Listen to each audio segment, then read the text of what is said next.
E hoje nós vamos falar sobre criação ou criando os filhos para a eternidade. Você cria seu filho direito? Vou ver agora, né, pra você falar. Você que não tem filho, você já sabe como vai criar seu filho? Você está olhando aí para os irmãos aí da comunidade e fala assim: eu vou criar igual a Nancy na encenação agora. Porque tem muitas mulheres igual a Nancy por aí, viu? Igual eu, Só lá em Morata, aqui não. Tem um versículo aqui pra gente caminhar nessa. Eu tô com medo aqui que eu preparei tanta página, mas eu não sei nem como falar. Só tem 19, irmãos, hoje, só 19. É rapidinho, 19 páginas, assim, é um pai fundo. Prometo que vou pular algumas, porque senão não dá. Ensina. Oxi, pulou aí, deu bug. O Benjamin já fala bug. Tá, né? Papai, deu bug aqui.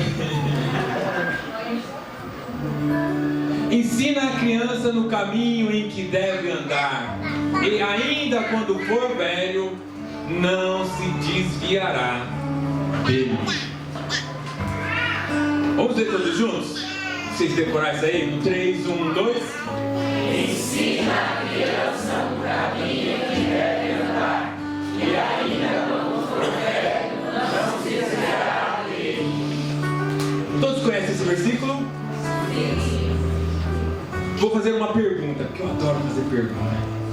Você acha que isso é uma promessa que Deus fez a nós? Ou é apenas um conselho? Conselho com promessa. Conselho com promessa. Não, é um é outro. Tem como ser os dois. Quem acha que é conselho, levanta a mão. Quem acha que é uma promessa? Quem não acha nada?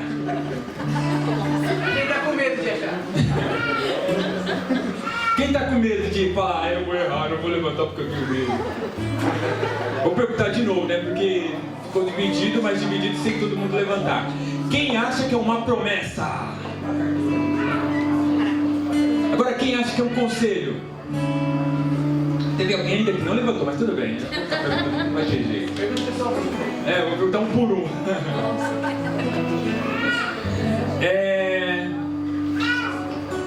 Nós cremos que isso é um conselho do nosso sábio Salomão.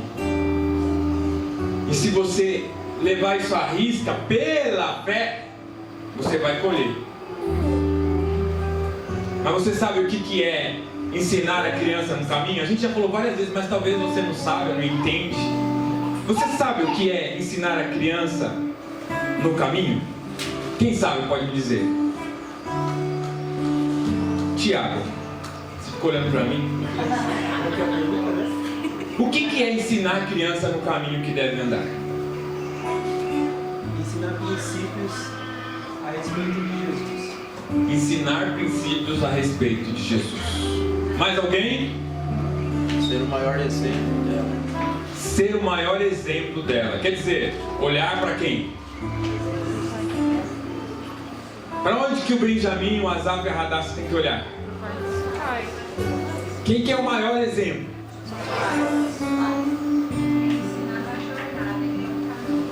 Enquanto caminha, você vai ensinando. É com palavras? Também. Mas o que ensina mais? Palavras ou atitudes? Não, é mais ou menos isso. Olha só o que eu estou ainda lendo o livro Pastores da Família. E olha o que o livro, uma frase que está escrita no livro: raro é o homem que vê pelas lentes do Evangelho a disciplina e a instrução que proporciona aos seus filhos. Raro é o homem que instrui no Evangelho com disciplina os seus filhos. Então, irmãos, é escasso. É uma raridade o homem que com a vida e com as atitudes, com as palavras, instrui o filho dentro da palavra. Vocês creem nisso ou não? É verdade? A profeta Cleia, que veio aqui agora há pouco, falou muito bem isso. Porque nós estamos amoldados, então nós ensinamos nossos filhos na ótica do mundo. Vou contar uma historinha que tem tudo a ver com aquilo que eu vou falar agora.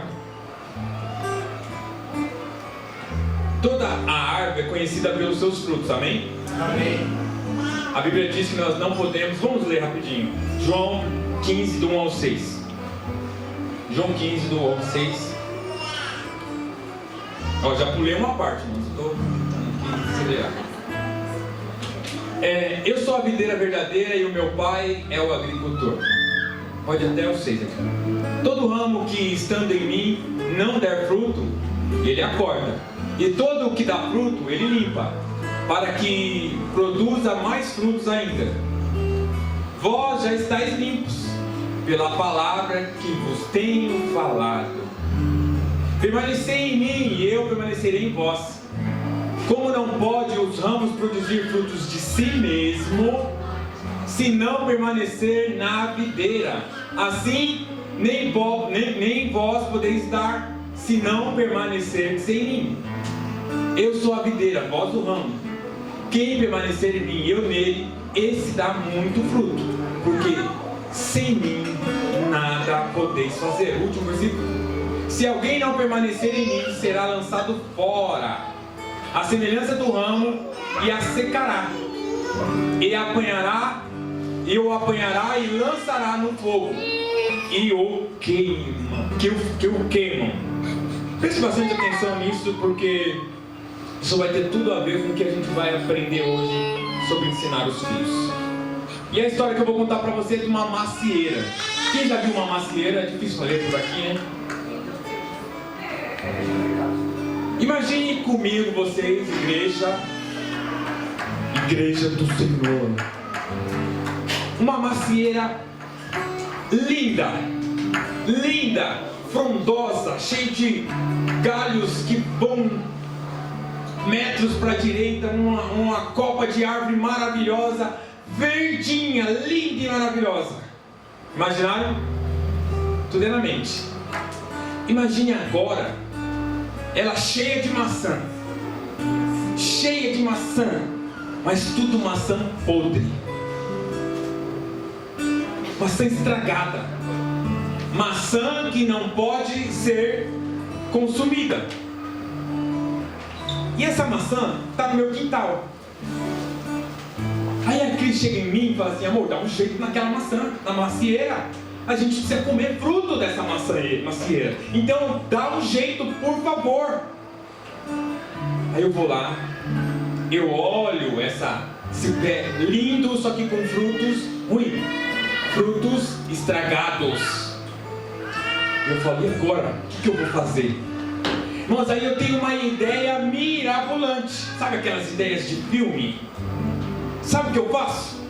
Eu vou até a quitanda mais próxima, presta atenção, e eu procuro as maçãs mais lindas que tem lá.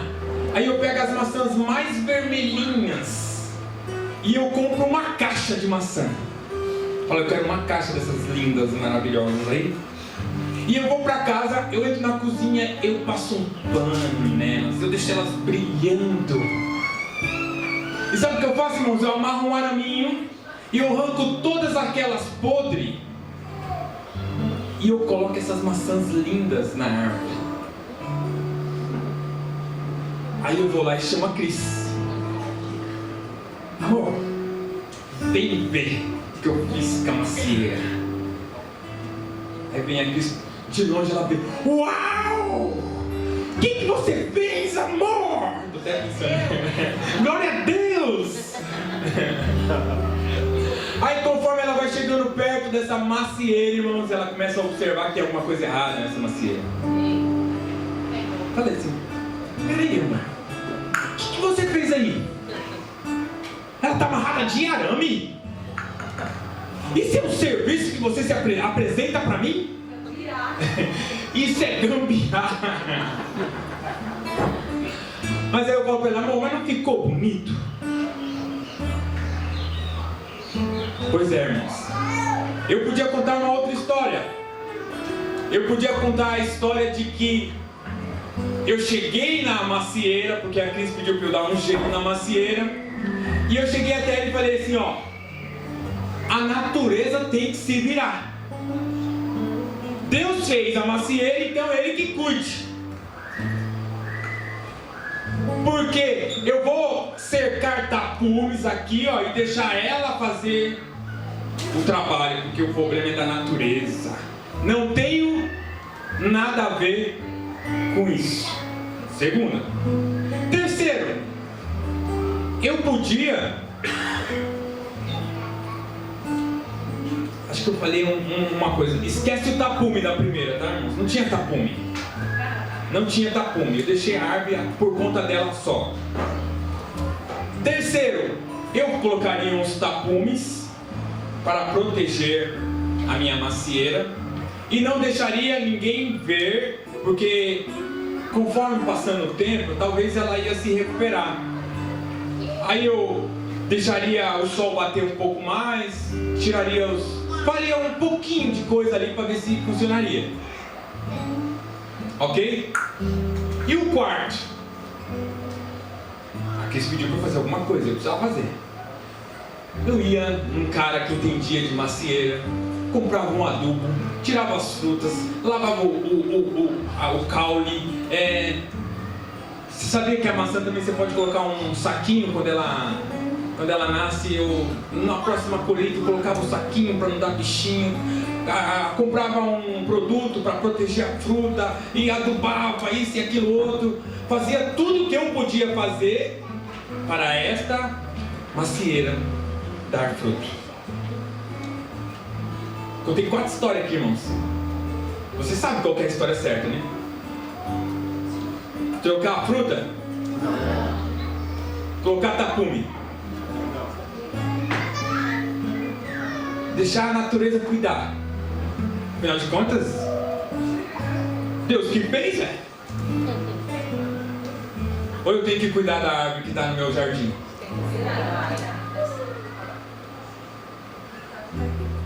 Então como que eu cuido dos filhos, irmãos? Pensando na macieira. Eu preciso contar uma história aqui da história da igreja, para vocês entenderem como nós cuidamos dos filhos. Tem tudo a ver da onde a gente veio, porque a gente é isso que a gente é, e porque a gente às vezes erra. E as 4 histórias da macieira tem tudo a ver com os 4 tipos de crente. Tem um que não presta mesmo, que é o que não faz nada, que deixa tudo. Mas tem 3 tipos que a gente pode ser esses aí, sabia? Na criação dos filhos. E eu quero contar a história de 3. Quem já ouviu falar de Agostinho? Já ouviu falar sim, né? Os pais da igreja, irmão. Ele que é pregador da graça. E de Pelágio. Esse é mais difícil. Alguém vai falar de Pelágio? Pastor, eu falo de Pelágio. E de Augusto Armanis, quer falar assim? Como é que fala? Eu vou colar aqui. Não, eu falei errado. É Jacobus Arminius. Quem já ouviu falar? Jacobus Arminius. E quem já ouviu falar no João Calvino? Esses aqui são os 4 produtores da árvore que eu falei agora há pouco. Para você entender, isso começou no século IV.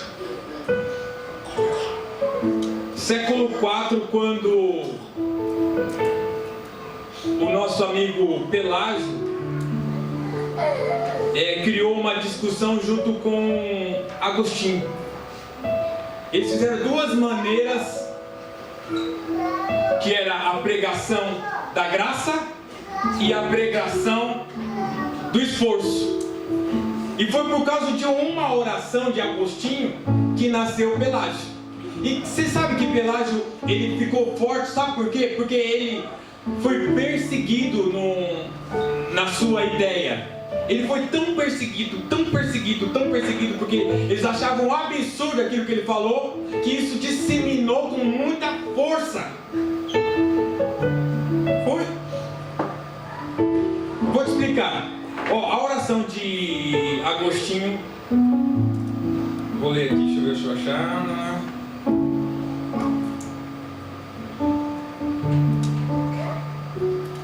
Século IV, ele leu assim, ó. Um dos motivos para que Pelágio nascesse. Que ele se indignou com a fala de Agostinho que dar-me aquilo que ordenas, e ordenas aquilo que desejares. Está falando de Deus. Agostinho está falando que Deus só pode dar o que Ele ordena.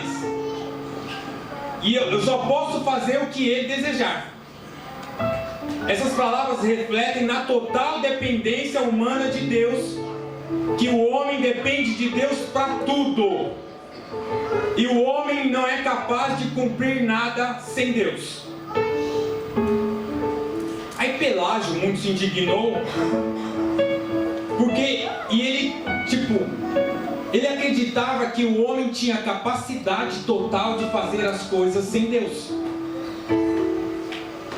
Que o homem tinha capacidade total de não pecar, se ele quisesse. Com a força dele, ele era capaz de, fazer tudo. Ele não precisava de Deus, porque Deus já tinha, o que ele ensinava, que Deus já tinha dado o seu filho, então agora é tudo com você. Você não precisa de nada.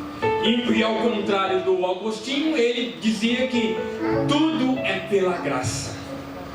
Irmãos, aí anos se passaram, porque quando tinha perseguição no século I, acerca dos crentes, dos apóstolos, a igreja cresceu muito, irmãos. Amém? Vocês sabem, vocês fizeram aqui o curso dos pais da igreja. Só que o governo, que é o mundo, ele estava perdendo espaço para a igreja. E aí o que eles fizeram? Vocês sabem disso. Não se podem com ele, então junte-se a eles. Eles trouxeram a igreja para o governo. E aí o que aconteceu com a igreja? A igreja foi se perdendo, até chegar em 1515, que foi a reforma. 517. 1517 com quem? Martinho Lutero. Vocês conhecem toda essa história, vocês prestam bastante atenção nos estudos. Vocês não faltam no estudo, então vocês estão bem afiados.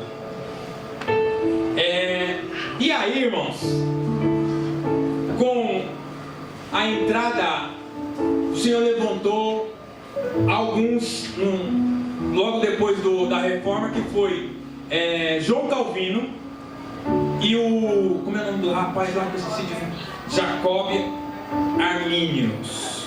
E é interessante porque parece, irmãos, eu vou te explicar por quê. Parece que o Jacob, ele tinha tudo a ver com o Pelágio. Parece. E eu vou te falar que não é. E o Agostinho tudo a ver com o Calvino. Isso é verdade. Só que eu quero dizer que apesar da coincidência de Jacob com Pelágio, Jacob foi aluno de João Calvino. Essas talvez você não sabia. Irmãos, só que aí eles vieram de novo fazer uma separação. E Agostinho foi no século 14, 13. João Calvino, desculpa. Armínio em 1610 e João Calvino em 1533. E eu vou te explicar aqui a diferença dos dois agora. Então vamos recapitular aqui só para a gente não perder. Agostinho pregava que tudo é pela... Estão comigo? Então Agostinho pregava que tudo é pela graça. Veio Pelágio e falou que tudo é pela sua. Aí veio nosso amigo João Calvino em 1533, logo depois da Reforma, e veio o Armínio em 1610. E eu vou explicar qual é a diferença deles agora. E eu quero te perguntar depois qual que... Porque alguém já te perguntou se você é calvinista ou arminiano? Alguém já perguntou para vocês? Não? Já. Você sabe a diferença de calvinista para arminiano? Então você vai descobrir mais ou menos agora. Mais ou menos. Porque não dá tempo da gente trabalhar. Mas vocês podem pedir para a pastora dar um estudo sobre calvinista e arminiano.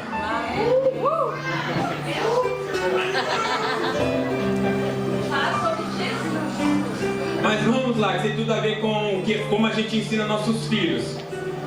Olha só a diferença então de arminiano para calvinista.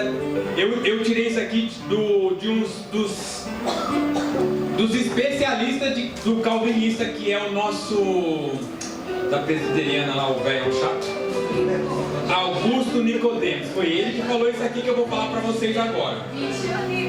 O tio Nico. Vamos lá, olha o que ele fala da diferença do arminiano. Tudo foi destruído pelo pecado de Adão. Esse é um ponto que as duas são iguais. Depravação total. Estávamos condenados pelo pecado dos nossos pais e tudo foi destruído e nós vivemos a morte por causa do Adão. O Adão deixou nós lascados. Segundo ponto, e esse diverge.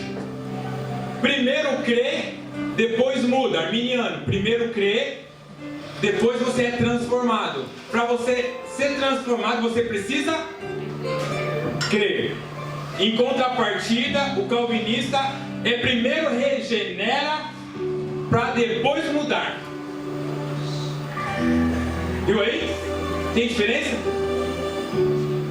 Primeiro crê, depois muda. Calvinista, primeiro você é escolhido, aí o Senhor te transforma, aí, ele te escolhe, aí você recebe a regeneração e aí você vai viver, aceita e progride, porque você é escolhido. Terceiro ponto, predestinação. Isso aí pega, isso aí pega, isso aí pega. Eleição condicional, arminiano. Primeiro eu vou falar sempre arminiano e depois o calvinista. Eleição condicional. Você é eleito, mas com uma condição. Através da presciência de Deus. Que Deus sabe que você vai ser fiel até o fim. Arminiano, você é escolhido, mas você tem que permanecer até o fim, senão não. Estão comigo? Sim. Será salvo. A diferença é do calvinista. Predestinação, eleição incondicional. Incondicional. Através do decreto de Deus, ele já sabe quem vai se salvar, então vai se salvar e pronto. Eles creem, ou nós cremos, não sei, não vou falar aqui agora ainda, que uma vez salvo, você pode até dar uma escapadinha, mas sempre o Senhor vai lá trazer você. E quem é salvo mesmo dificilmente desvia.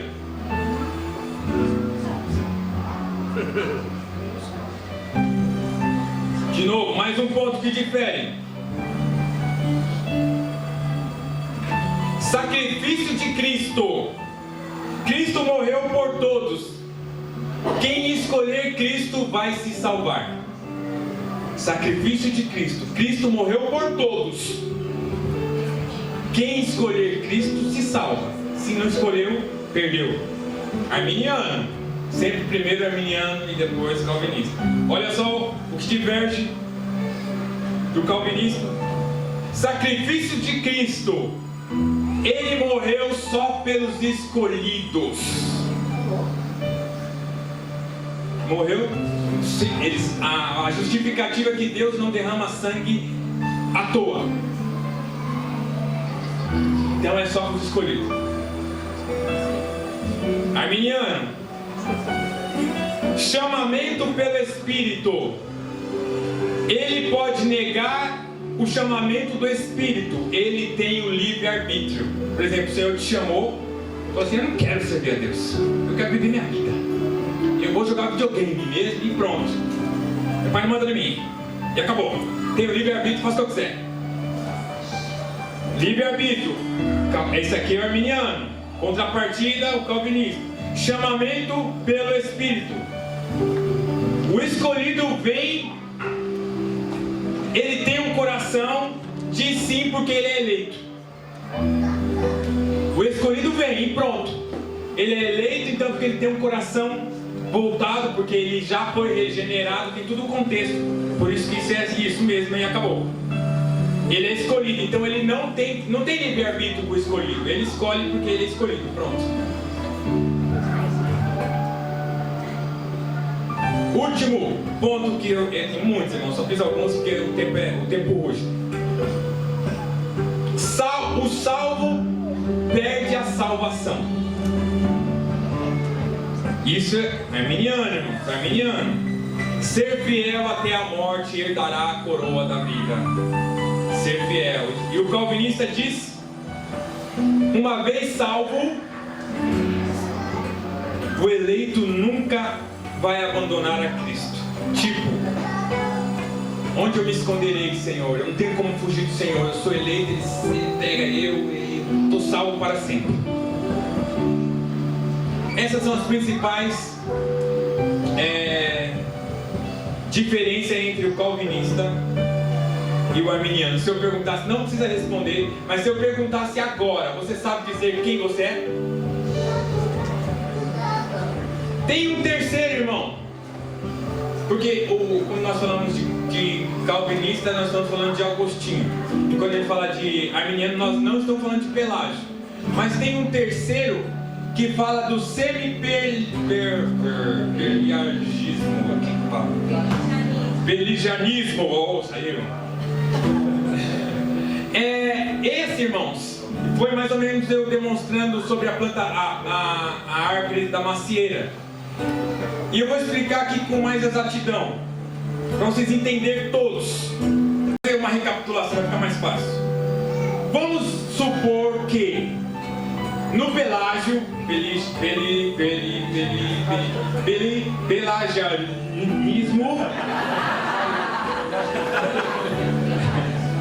pelagianismo, saiu, aleluia. É assim. Vamos supor que Deus está ali no Paulinho. Deus está ali. E eu sou alguém que precisa de Deus. No pelagianismo, eu tenho que ir até Deus. Deus fica exatamente onde Ele está e eu preciso caminhar até Deus se eu quiser ser salvo. Esse é o pelagianismo. No semi-pelagianismo, eu preciso andar, presta atenção, isso está bem disseminado na nossa cultura, eu preciso andar, no primeiro eu ando 100% se eu quiser ser salvo, porque tudo é por mim. No semi eu preciso andar 90% para eu alcançar a Deus. Aí eu paro aqui, Deus vem 10. Esse é o pelagianismo. Me ajuda, irmãos, a pegar minha língua. Pelagianismo, ó, sai, rapidinho sai. Agora vamos falar do outro lado. Do lado calvinista agostiniano, você fica exatamente aonde você está. Exatamente. Põe, por favor. Lagão. Deus vem. Deus. Você fica parado porque a graça já fez tudo. E Ele vem e salva. Obrigado, mano. Você me salvou. Esperar Deus voltar ali. É brincadeira, viu, gente? Você não vai falar, oh meu Deus, eu tô falando que Paulinho é Deus.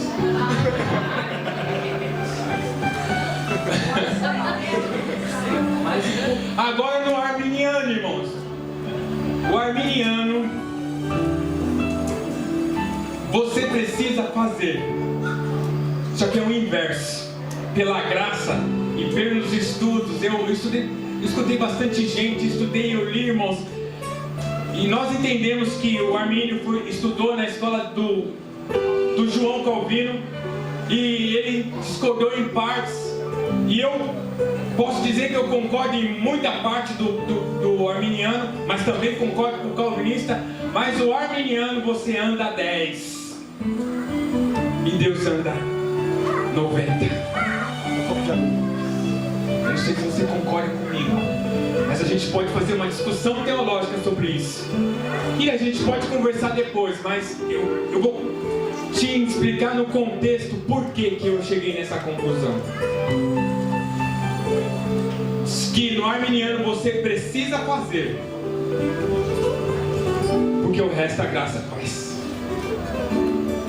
Porque se fosse assim, irmãos, nós teríamos condição absoluta de cumprir mesmo sem Jesus. E na nossa força a gente não consegue. Mas eu demorei muito para fazer essa introdução, né? Misericórdia. Então, resumindo, irmãos, rapidinho, nós vamos ficar só com o calvinista e o arminiano. Pelágio era só para saber como chegou até nós. Pelágio e Agostinho. Como você cria os seus filhos, então? De acordo com a cosmovisão que você tem. E como foi formada a sua cosmovisão? De acordo com os seus pais, de acordo com a igreja, de acordo com a igreja que você congregou. Se eles eram calvinistas, você vai ensinar seus filhos de acordo com o calvinismo. Se eles eram meio arminiano, tem uns arminianos radical que acham que você tem que andar 50, 60, 70, 80 e aí que Deus faz o resto. Tem cada um, então você treinou os seus filhos de acordo com o que você foi treinado e ensinado com os seus pais e a igreja. Amém ou não amém? Concorda ou não concorda? Então, se você é um cara que ensina os seus filhos de acordo com a cosmovisão calvinista, você é um cara que mima os seus filhos. Você é um cara que, por exemplo, aqui, você concorda que se você é pecador, só que você deixa toda a obrigação a Deus. Ou você deixa ele a Deus varar. E aí, porque você sofreu, olha só que engraçado isso, irmão, que reproduz. Porque você foi ensinado assim, porque você às vezes sofreu muito, ou porque você foi rejeitado, e aí você agora, na sua cosmovisão calvinista, então você não vai deixar o seu filho sofrer nada. Eu sofri, então não vou deixar, você não dá bronca no seu filho, você não corrige ele, você mima ele, você dá as coisas que ele quer. Porque afinal de contas o Senhor já te deu tudo. Você recebeu de graça, você tem um trabalho bom. Então eu preciso encher os meus filhos de presente. Concorda ou discorda?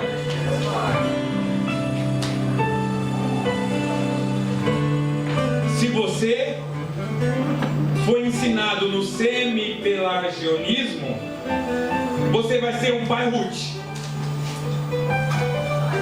Você vai achar que, por exemplo, um pai que jamais vai deixar uma herança para o filho. Porque eu trabalhei, ele que quiser aqui. Eu vou deixar, eu ganhei. Você não vai pensar no futuro do seu filho, você vai ser muito radical com ele, você vai ensinar ele na porrada, você é quase um militar. Quem nunca teve um pai assim? Pai na brava. Só no olhar já era. Por quê? Nós tivemos, né? O negócio do pai é trabalhar para colocar comida dentro de casa e pronto, não tenho tempo para os filhos, eles que se virem, a vida é deles e acabou e eu tenho que trabalhar. Talvez você falou que era calvinista, talvez você falou que era arminiano, mas agora você está vendo quem você é de verdade. Porque os frutos é as atitudes. Então, se você mima o seu filho, quer dizer que você foi treinado no calvinismo. Você fala que é arminiano, mas não é nada. E se você trata o seu filho como um general que não dá amor, que não é paciente, que não pega ele no colo, que não ensina, que não faz devocional com ele, que não tá nem aí, que larga ele. Irmãos, eu fui criado assim, sabe? Se eu quisesse, meu pai nunca falou ler a Bíblia. Ele nunca ensinou a fazer um devocional, mas a limitação dele, não estou pondo culpa nele não, é a limitação, foi como ele foi ensinado, ele reproduziu. Mas vocês estão sendo ensinados. Glória a Deus. e continua sendo esse general? Que deixa o seu filho a Deus doará mesmo, se ele quiser. Ele, lá na escolinha lá da igreja ele aprende. Você é um cara que não está nem aí pro seu filho, só está aí para você e pro seu trabalho. Diga misericórdia. Agora, se você é um pai arminiano, desse que eu falei, viu? Que entende que tem que adubar a árvore, entende que tem que limpar a árvore, entende que tem que tirar o fruto podre e quando nascer outro fruto colocar o saquinho e amarrar o elástico. Irmãos, quem que faz a fruta nascer? Quem que dá a chuva? Quem que faz a árvore crescer? Quem que dá o fruto? Então, eu faço 90? Eu faço 90? Se fizer 10 é muito. Mas nós temos a nossa contribuição. E ela é tão importante. Tudo é de Deus. Os seus filhos é de Deus. Herança de Deus são os filhos para você. E o que você tem feito com eles? Qual é o grau de responsabilidade que você tem dado a eles? Porque eles precisam ter responsabilidade. Então, se você é arminiano, você coloca a responsabilidade nos seus filhos. Você ensina a criança no caminho. Você é um bom exemplo. Você lê a Bíblia com ele. Você faz devocional pela manhã com ele. Você cobra devocional dele. Você não deixa ele fazer o que ele quer. Você põe limites na vida dele. Irmãos, porque não é você, presta bem atenção, não é você que garante o futuro do seu filho, é Deus. Mas a sua parte você tem que fazer. Preciso correr aqui. Tinha uma citação aqui que eu quero ver se eu acho.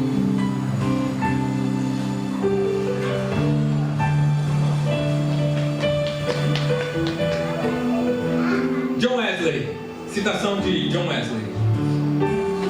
Nossos filhos são espíritos imortais que Deus provisoriamente confiou aos seus cuidados para que você possa criá-los em toda a santidade e torná-los aptos ao gozo de Deus na eternidade. Os filhos são do Senhor, tem uma musiquinha assim, mas Ele te confiou. É um privilégio ser mãe, é um privilégio ser pai, mas Deus te deu filhos com uma enorme responsabilidade. Você entende sua responsabilidade, pai e mãe? Entende? Que você tem uma grande responsabilidade que o Senhor confiou a você. E os 10% que você fizer, os 90% Deus se encarrega de fazer.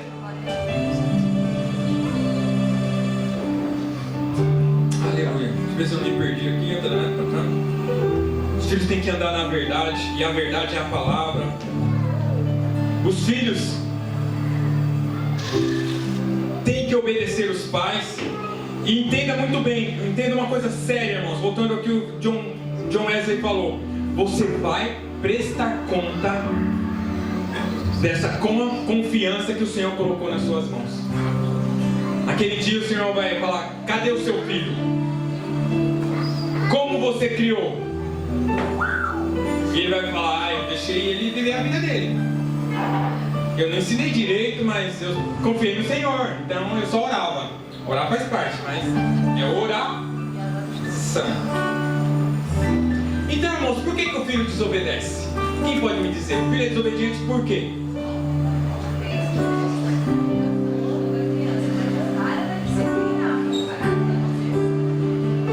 Voltando a falar da árvore, às vezes nós queremos pintar um filho que não é verdade, sabia? Às vezes a gente quer colocar um fruto na árvore do nosso filho que não existe. Tem muitas mães que querem fazer propaganda de um filho que não é. Vai dizer: olha como o meu filho é lindo. E aí ela vai, compra maçã na venda, limpa a maçã e põe no fruto com arame. Tem muitos pais assim, sabia? Mas você sabia que seu filho é desobediente? que o seu filho nasceu na maldade, como diz Davi, no pecado foi formado, que nós estávamos condenados à morte, que não tinha nada para nós, né, Bruna? Bruna muito bem falou aqui hoje. Nós estávamos condenados e pronto, então o seu filho é ruim. Fala pro seu marido aí, se você estiver com ele, ou pra sua esposa, fala assim, nosso filho é ruim mesmo. Porque ele já mente? Não, meu filho jamais mentiu. O seu filho, ele faz coisa errada? O Azaf aprontou um esses dias. Fingiu um vômito. Quem estava aqui na terça-feira? Foi em casa? Ah, não foi aqui, O Azaf, esses dias, para não ir para a escola de música, ele não está aqui, então eu posso contar. Ele pegou um cuscuz lá na pia, lá na cozinha, pegou um pouquinho de outras comidas e jogou na bacia e falou, vovó, vomitei, não posso ir para a escola. Filho de pastor. Sabia que vocês iam falar isso. Irmãos, nossos filhos têm a maldade dentro deles, sabia? E se nós não direcioná-los, eles vão caminhar para o caminho errado. Então o seu filho peca porque ele é filho de Adão. Ele é da descendência de Adão. O pecado está dentro de nós. E por isso que ele salva. Por isso que ele salva não, por isso que ele peca. E ele precisa do quê? De salvação. De salvação. E para ter salvação, Tati, precisa de correção. Então, irmãos, o nosso ensinamento primordial, eu estou pulando várias partes aqui para a gente chegar no fim, entenda que ele se deixar, ele vai para o lado mal. Se você deixar, ele vai discorrer, ele vai seguir o exemplo dos amigos na escola. Ele vai se parecer com os amigos da escola, porque o mundo é rapidinho o molde do seu filho. Irmãos, é muito sério isso.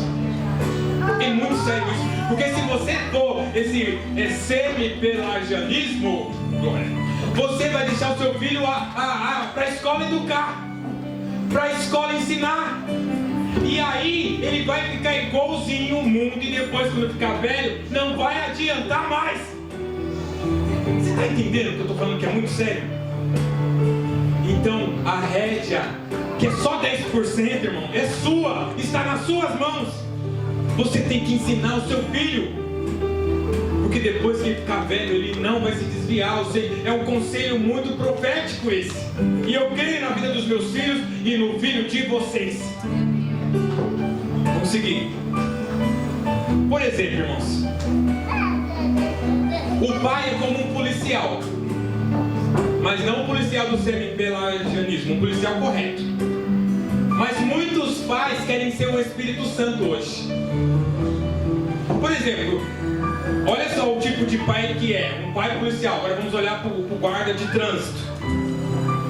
Um pai semi-pelagianismo é um pai que não vai deixar o filho fazer exatamente.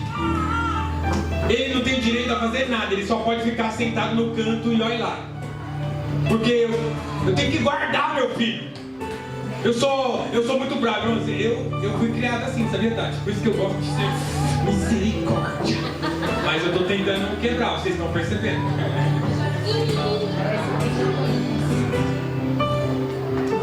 Irmãos, quem guarda o seu filho é Deus. Salmo 127 diz que se o Senhor não guardar, então você não tem que ser um policial que esconde o seu filho. Você é quase um policial de verdade. Mas o policial correto é aquele que, tipo, quando vê o filho fazendo coisa errada, ele fecha o olho. Ah, é criança. Deixa ele fazer. Depois que ele crescer, ele entende. Nós estamos com um cachorrinho novo lá em casa, misericórdia. E a Ana fez o favor de levar no veterinário, né, Ana, para nós essa semana. E ela falou assim, ó, não deixa ele morder você. Toda vez que ele morder, briga com ele. Porque senão, quando ele ficar grande, ele vai mandar em vocês e não vocês nele. Serviu para vocês, pai, alguma coisa? Então deixa ele fazer. Vai, policial, não tá nem aí, eu tô recebendo meu salário, então eu sou um policial que não tô nem aí. Eu vou trabalhar com a minha farda. E se alguém roubar aqui, ele é ladrão mesmo, uma hora Deus pega ele. policial está ali para prender. O policial está ali para fazer um serviço que é devido a ele. E não deixar... e aí vai.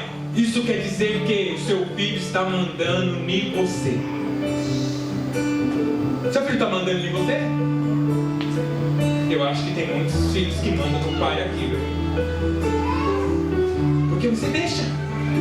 Simplesmente você deixa. E tem o policial que é o policial que não é corrupto, que não tá nem aí, que não é o policial que não tá nem aí. Ele tá aí com as coisas. Se alguém passou o sinal vermelho, o policial faz o quê? Ele multa. Se o cara tá fazendo um assalto, o que o policial fala? Ele prende. E tem os que batem, né? Não pode. Mas o pai pode bater, viu? Pode bater. E se o filho tiver fazendo uma coisa mais ou menos feia? Não é tão feio, deixa ele fazer. Irmãos, você tem uma grande responsabilidade na vida como um policial. E você não é o Espírito Santo, não depende de você. Porque muitas das vezes nós ficamos no lugar do Espírito Santo. Queremos vigiar nossos filhos, sabe? Não tira o olho de cima. Irmãos, eu digo isso de experiência própria. Isso aí serve pra mim. Esse é pra mim, esse é pra mim. Como se tudo fosse de mim. Irmãos, tem tudo a ver a história que eu te falei do começo, da árvore, do arminianismo, do calvinista, do arminiano, tudo tem tudo a ver com como você está criando seus filhos. Que tipo de policial você é? Seu filho tem medo de você? Você não tem autoridade na vida dele? Porque você é um autoritário? Tinha anotado uma coisa aqui.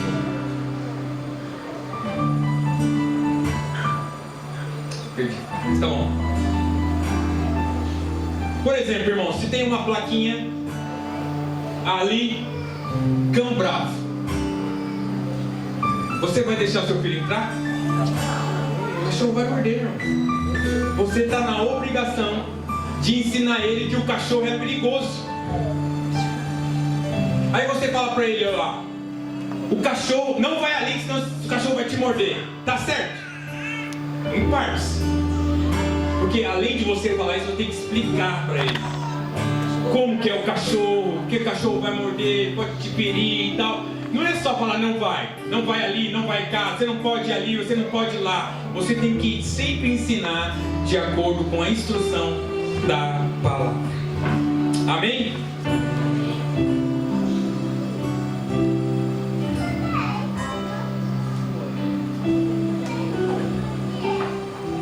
Seus filhos precisam ter responsabilidade.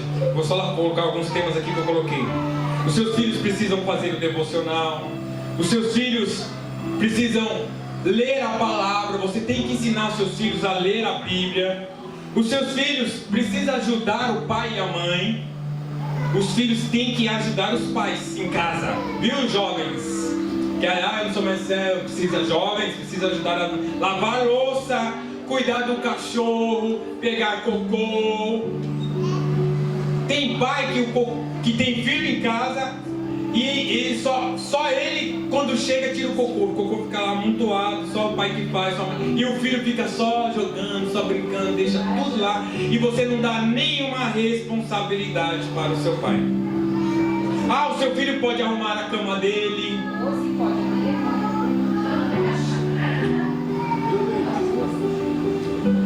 É isso aí, irmãos. Aqui, você sempre tem que ser um exemplo para o seu filho. Olha só o que um escritor de um livro Como Ensinar Seus Filhos disse. O nome dele é Metter. Será impossível para você incutir algum bem em seus filhos se você mesmo parece vazio. Se o velho caranguejo anda para trás, não há propósito em um jovem caranguejo ser induzido a andar para frente. Senhores e senhoras, Os jovens rastejarão atrás do velho. Eu mudaria aqui.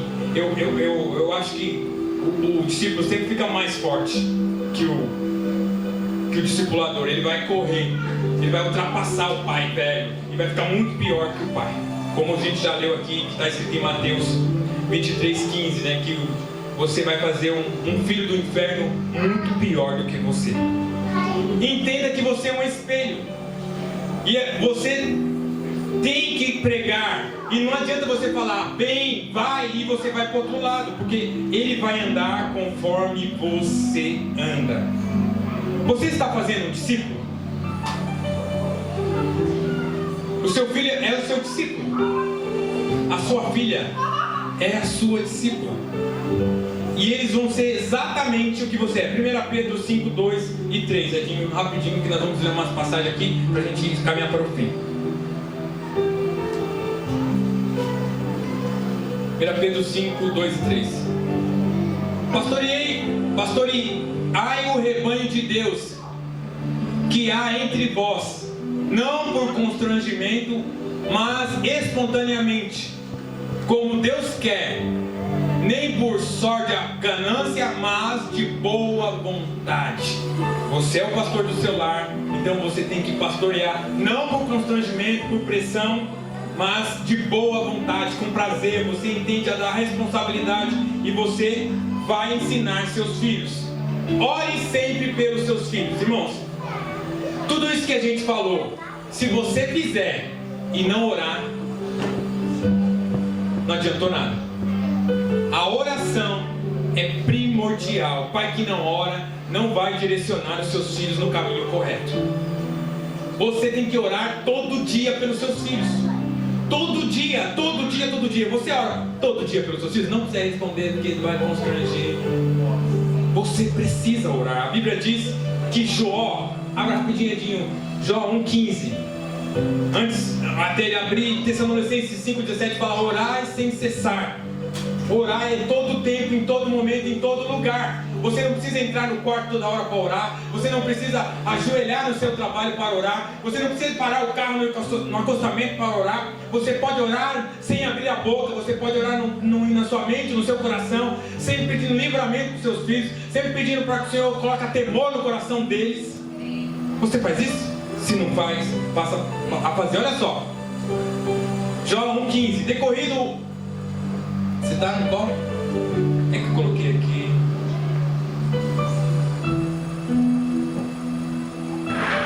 Acho que eu coloquei errado.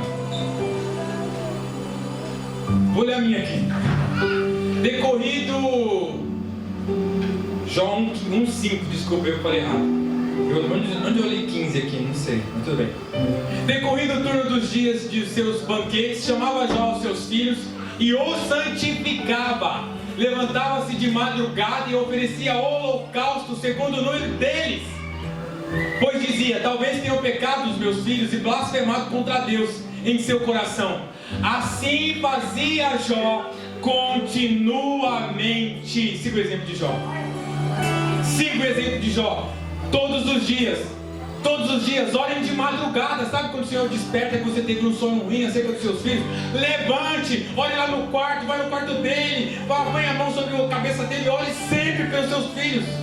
Porque isso vai fazer, vai depositando orações no céu e você vai colher essas orações, eu creio, em nome de Jesus.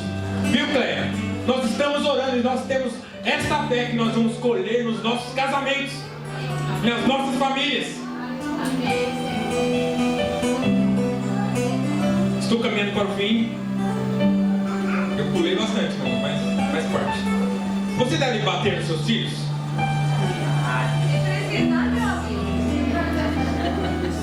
Como a Cléia falou aqui, o mundo de hoje moldado ensina a não. Tem a lei da palmada. E se você bater no seu filho, o vizinho pode ir lá te caguetar. E aí que você faz? Não bate, não, porque senão você vai ser preso, né? É? Bate, irmão. A Bíblia ensina: corrige a criança. E você tem que corrigir. Deixa eu ler um trecho rapidinho aqui que Peter falou.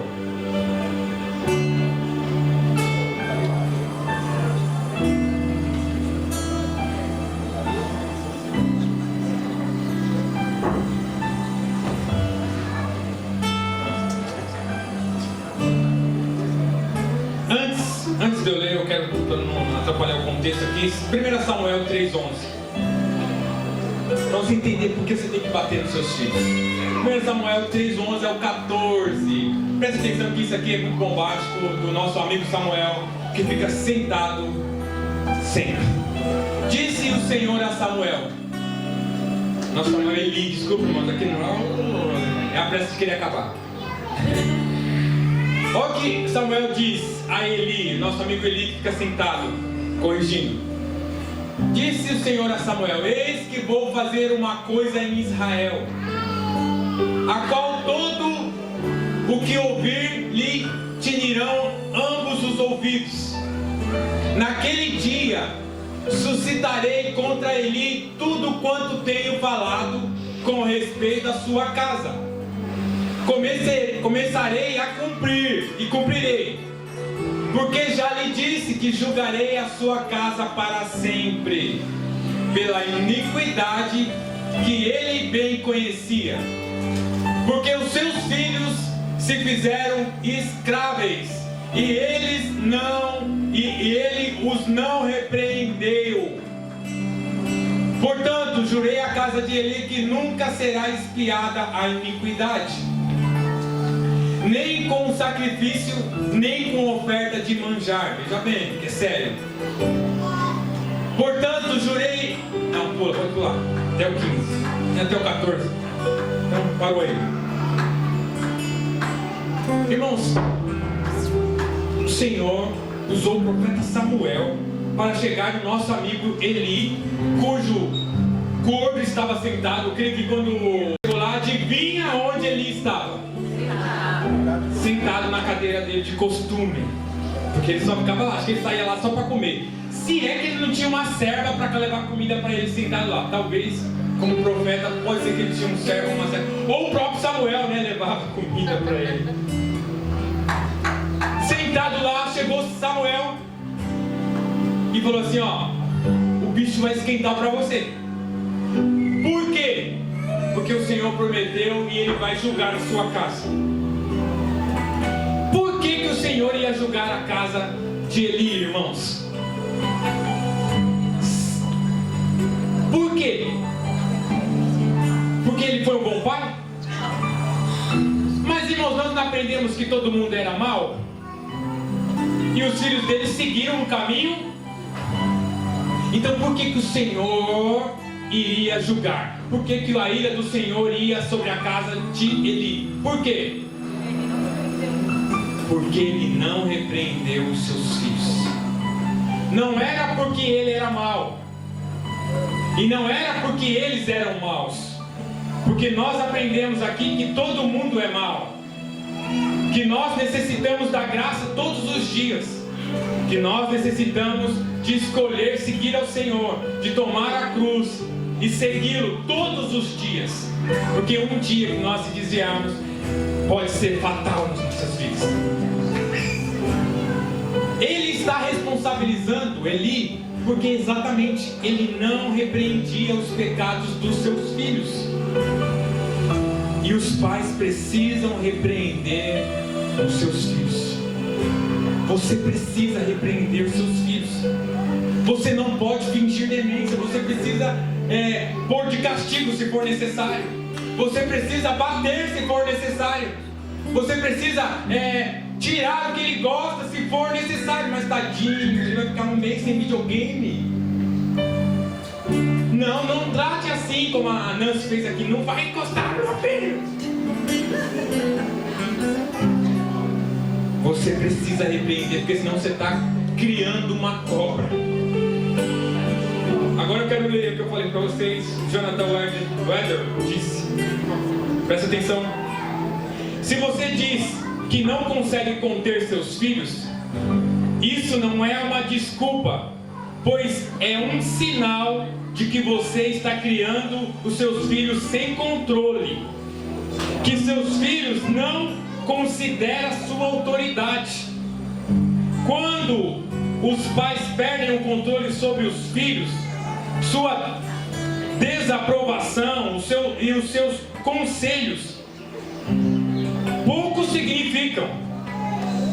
Quando os pais são sobremodo deficientes nessa questão, com poucos meticulosos em manter a ordem e o controle em suas famílias, como o governo da família em desaparecimento em grandes medidas.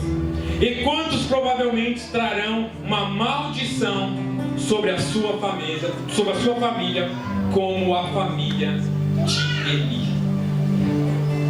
Irmãos, o resultado de um pai que não repreende, o resultado de um pai que não bate, a Bíblia ensina que tem que bater, é um resultado de uma família parecida com a família de Eli. E você vai reproduzir ser igual a Eli, e os seus filhos vão reproduzir ser como os filhos de Eli. Como é o nome deles? Nadab e Abiú. Você tem autoridade. Você precisa bater. Eu quero ler rapidinho uns versículos para a gente. Conselhos de Salomão. Encoraje os seus filhos num bom comportamento. Provérbios 4, 7 a 10. Põe na NTLH, por favor, Edinho, para ficar mais claro a leitura e a compreensão.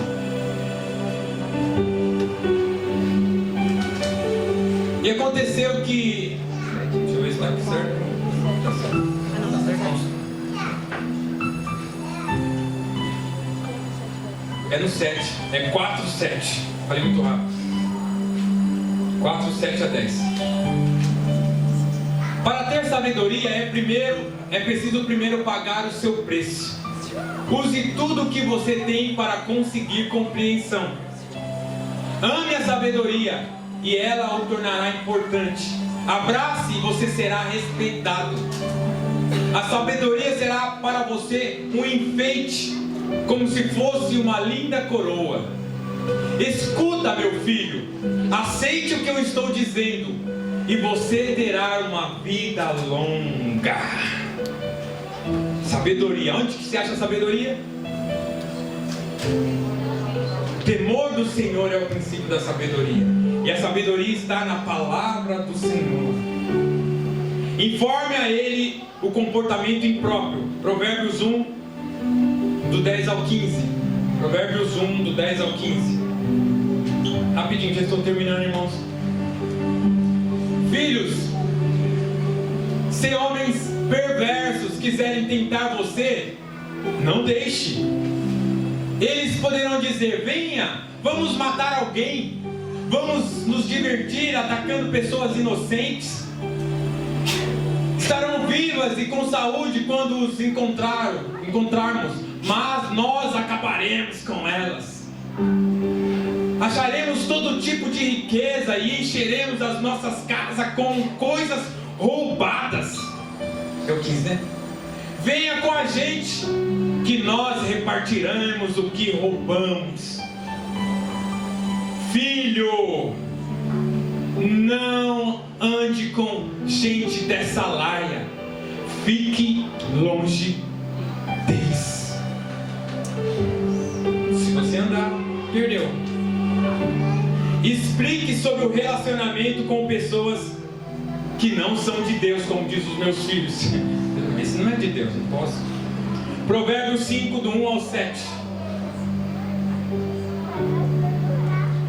Filho, preste atenção no que eu te digo com a minha sabedoria e a minha compreensão. Está falando de pais sábios, pais que levam a palavra a sério, pai que medita, pai que busca, pai que ora todos os dias. Então, preste atenção em mim, porque eu oro, eu busco, eu sou um bom exemplo. Então você saberá como se comportar, e as suas palavras mostrarão que você tem conhecimento das coisas. Os lábios da mulher imoral podem ser tão doces como o mel, e os seus beijos tão suaves como o azeite. Porém, quando tudo termina, o que resta é amargura e sofrimento. Até onde eu falei? É o 7, né? Ela está descendo para o mundo dos mortos. A estrada em que ela anda é caminho da morte. Essa mulher não anda na estrada da vida. Ela caminha sem rumo, mas não sabe disso. Agora, escuta, meu filho, e não esqueça o que eu estou te dizendo. Um pai sábio sabe como é o mundo, vai demonstrar para o filho como o mundo é, como é as menininhas e os menininhos.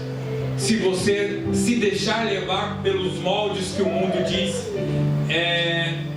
Estávamos conversando ontem na mesa com os nossos filhos, na hora do café da manhã, e o Azaf e a Radassa falou assim para nós, que na escola as meninas falam para a Radassa: fala só um palavrão. Para neguinha também falou: só um, não tem nada. Aí o Azaf é a mesma coisa: o que tem você falar? Fala só um. Só uma vez. E ele falou: não, eu não falo palavrão. Você tem que ensinar, porque eles vão receber estas propostas. Você que já é grande, nunca recebeu uma proposta de fazer coisas erradas, ou de ficar com uma menina em algum lugar, ou com algum menino, ou até talvez fazer alguma coisa, roubar um pato. Eu, quando fui pequeno, irmãos, eu pulei numa cerca e roubei um pato. No embalo, irmãos. E eu comi. Fiz tão errado que eu matei o pato estrangulando. Olha só, o negócio estava feio. É que o pato estava gritando, irmãos.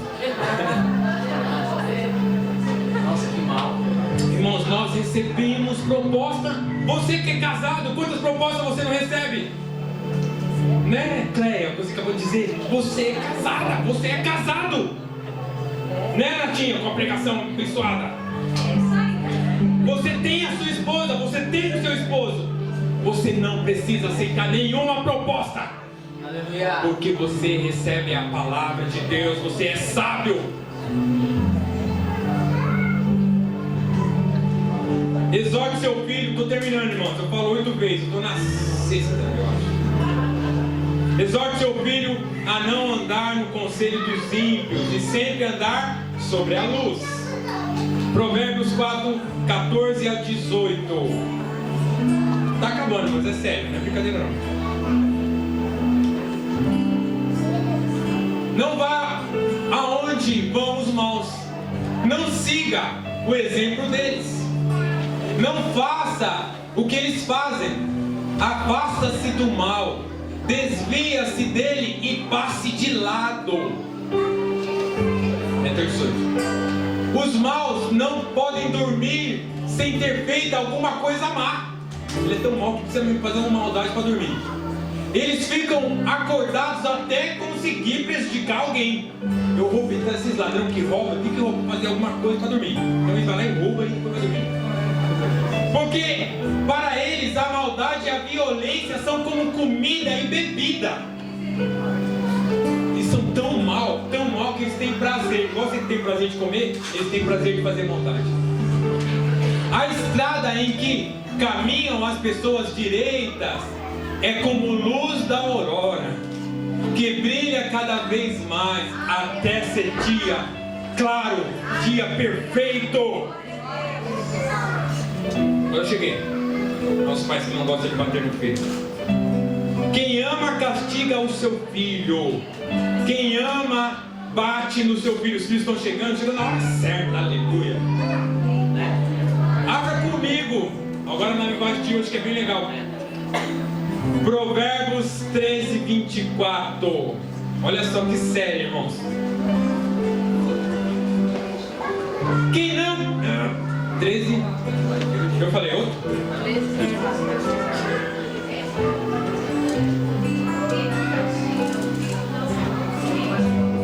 Volta no outro.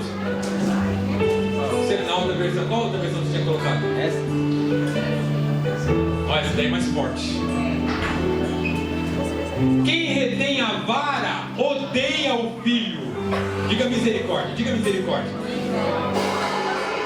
Viu, Pedrinho? Viu, Radassa? Viu, Benjamin? Fala com seu filho aí, ó.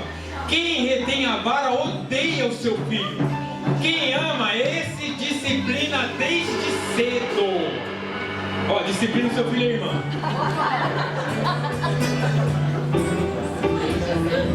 Desde cedo. Irmãos, presta bastante atenção que eu preciso trabalhar um pouquinho nisso, irmão. Eu sou o pai. Eu dei uma repreensão nos meus filhos hoje, naturais e espirituais. Eu posso repreender vocês. Muitos filhos fazem o que quer na casa. E fazem o que quer aqui também. Irmãos, eu estou cansado de ver filho bagunçar, atrapalhar o culto dos irmãos aqui e vocês parados.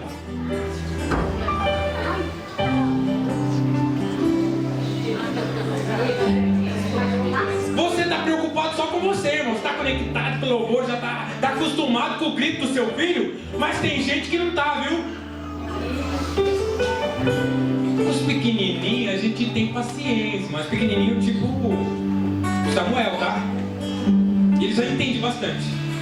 Mas tem uns grandão aí, irmãos, que o pai não tá nem aí com a hora do Brasil. Desculpa, tá?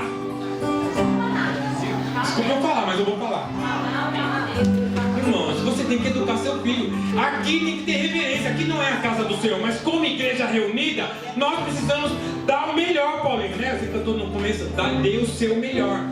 Irmãos, e nós muitas vezes perdemos a concentração e perdemos uma palavra preciosa que o Senhor vai revelar na sua vida, porque o seu filho está gritando, bagunçando, gritando, jogando videogame, correndo. Meu também corre, mas eu estou sempre repreendendo. Mas você precisa. E às vezes na sua casa é a mesma coisa. Você coloca ele no jogo, você coloca ele no celular, você coloca ele naquela televisão, e aí você não está nem aí só para você ficar, ó. Porque você não quer perder o seu tempo precioso. Quem ama ensina, quem ama corrige, quem ama encolhe a rédea. Porque eu quero dizer que você está amando mais você do que ele. Porque quem ama corrige, quem odeia deixa o filho fazer o que quer. E você acha que está amando porque você está formando um filho que vai dar muito trabalho na sociedade.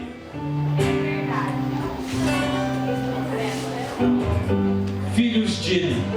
Eles são conhecidos, vão ser conhecidos como filhos de Eli. Quero ler uns rapidinho que eu estou acabando. Eu li 13:24, né? Agora 19:18. Provérbios 19:18. Aqui é tudo conselho de nosso amigo Salomão. Corrige o seu filho enquanto há esperança, mas não se exceda ao ponto de matá-lo. Essa versão tá forte, né? Muda aqui. O panela de DLH de novo. Misericórdia. Irmãos, preste atenção nisso aqui que eu preciso trabalhar nisso também. Porque às vezes você bate no seu filho com raiva. Tem muito pai general aí do semi-pelagianismo que bate com raiva. Irmãos, vai respirar, vai no banheiro, bebe uma água com açúcar e depois corrige. Porque corre o risco de você bater além da força. Olha o que está dizendo aí, ó. Corrige seus filhos enquanto ele tem uma idade para aprender. Porque depois de velho é ruim, irmão. É ruim, mas não mate de tanta pancada. É verdade, irmãos. Meu pai que diga, cadê o Ed? Ah, como nós apanhamos. Ele não tá aqui, eu posso falar. Misericórdia. Não morreu, não nada. Mas ficava lá chorando de dor. Era de bambu, era de chinelo, era de chicote, era de, eu sei, misericórdia, era com a mão. Mas era bom, né? Misericórdia. Quer bater, irmãos? Tem que bater. O Senhor ensina a bater com vara. Pega uma varinha. Varinha fica as marcas. Eita, vai lembrar até sair a marca. Mas você tem que corrigir seu filho. Mas não com raiva. Amém? Vou seguir aqui rapidinho. Provérbios 23, 13 e 14. Olha que legal. Provérbios 23, 13 e 14. Não deixe de corrigir a criança. Umas palmadas não a matarão. 14. Para dizer a verdade, poderão até livrá-la da morte.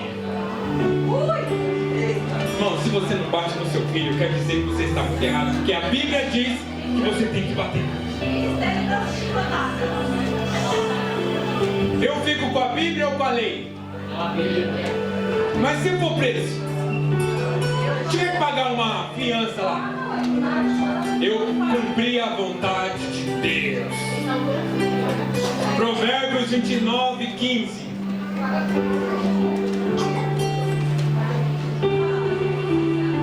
É bom corrigir e disciplinar a criança.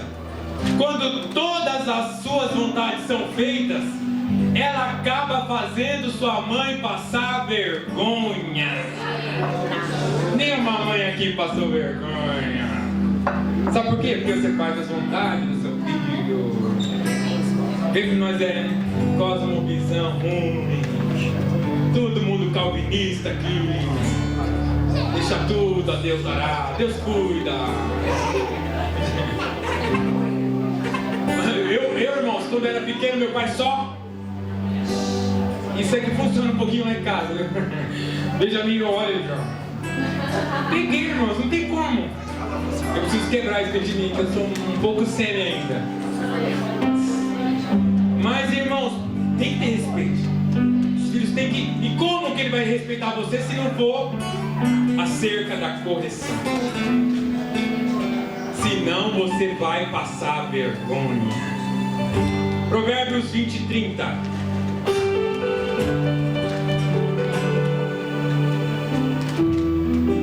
Os castigos curam a maldade da gente e melhoram o nosso caráter. Esse é para fechar com o estado aqui de voz. O Senhor castiga quem Ele ama. Você geralmente está sempre sendo castigado, sempre passando por prova. E por que você não repete essa prova no seu filho? E se você não mudar, vocês dois vão sofrer a casa de Eli. Diga misericórdia. Eu encerrei aqui, só vou falar a última coisa.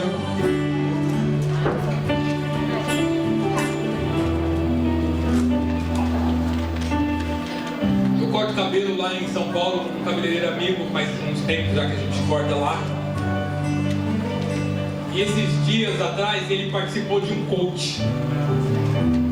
A empresa dele fez um coach.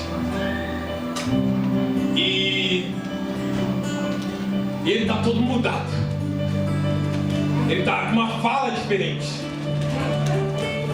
Eu chego lá agora e ele fala assim: tudo vai dar certo. Eu vou conseguir. Eu estou numa jornada que vai dar tudo certo. Eu vou ser um grande empresário agora. Estou abrindo várias empresas. Se é um coach crente, eu vou abrir uma igreja. Isso aí. Agora vai. E isso me chamou a atenção, irmãos. Porque às vezes nós escutamos alguma coisa ou estamos determinados a algo e a gente determina. A lei da determinação. Agora eu vou mudar. Falando de Eli, né? Muitos se identificaram com essa palavra. E essa palavra de Eli, tio Kevin, vai fazer parte agora das minhas ministrações e até dos meus devocionais. Porque nós prestarmos atenção nisso, como pais e mães e pastores da família, que tem um chamado, uma missão ou uma submissão, nós, por nós mesmos, sem chance. Se você levantar aqui e olhar para a vida de Eli e falar assim: eu não vou ser igual a Eli, a minha casa vai ser diferente. Vocês que vão casar, estão se preparando. Meus filhos, eu não vou criar igual meu pai criou, não vou repetir. Eu não vou ser desse cara calvinista, arminiano, pelagiano, semi-pelagiano. Eu não vou ser. Não vou. Eu determino aqui na minha vida. Eu vou mudar. Eu quero dizer para você que se você fizer igual meu cabeleireiro, você vai só até o portão. Ou só até se eu chamar aqui você para orar e você falar, eu não quero só igual Eli. Eu vou aqui chorar na presença de Deus e eu determino na minha vida, porque eu fui um coach na sua vida hoje. E eu te dei uma direção que pode mudar a sua história, dessa casa de Eli destruída, para uma vida nova. E você fala, agora eu mudei. Então agora eu vou determinar na minha casa que vai ter devocionais. Na minha casa agora vai ter culto todo dia. E se não der de manhã vai ser à noite, mas vai ter. Meus filhos agora vai ter que ler 5 capítulos por dia. Não quero saber. Irmãos, muitas das vezes nós estamos sendo esse. E esse, irmão, só chega até o portão. Ou só chega até terça-feira. Porque o seu coach tem sido uma palestra de autoajuda. Ou tem sido uma boa palavra. Ou o Facebook, o YouTube. Você segue lá aquele psicólogo lá, muito conhecido, Augusto Cury. Ele é bom, hein? E 12 passos para você chegar a esse lugar. 5 coisas que você deve fazer para mudar a sua história. Quero dizer que tudo isso pode ser ferramenta de auxílio, mas o seu coach é o Espírito Santo de Deus. E só com Ele, e com a ajuda dEle, com a graça dEle, que nos capacita a fazer até os 10%, você vai conseguir mudar a história da sua casa. E você não vai ser conhecido como alguém da casa de Eli. Os seus filhos não vão morrer. Os seus filhos não vão se perder, se você seguir o que o livro de Deus diz. Quantos creem? Diga amém. Amém. Quantos podem dizer, eu quero e eu vou conseguir? É para repetir essa aula, por exemplo. Eu quero e eu vou conseguir, com a ajuda do Espírito Santo de Deus. Amém.